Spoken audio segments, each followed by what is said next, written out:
How to make a quick and easy glove.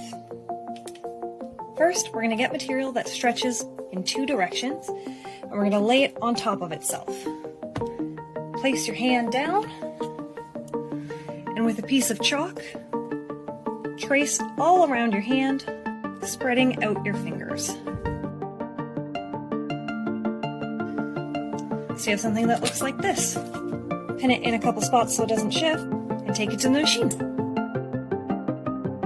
Most machines have a bunch of different stitches, like a straight stitch, a zigzag. If your machine has a zigzag, you can use that to do a stretch stitch. This is a zigzag where it goes in between, you can use that. Personally, I like this one, where it goes 2 forward, 1 back.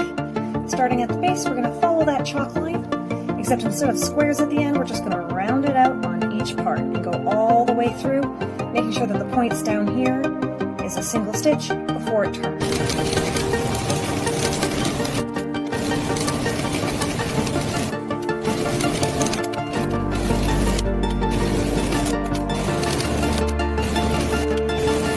Before you cut anything, the next thing we're actually going to do is put it on.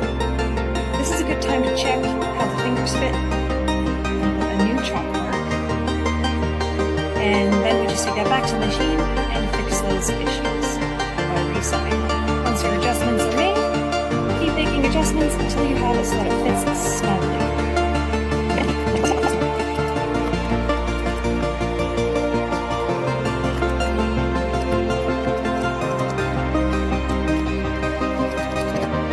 Using a spandex that doesn't frame, you can just cut straight across the bottom to finish that off. Then turn it right side out and put it back on. Easy glove.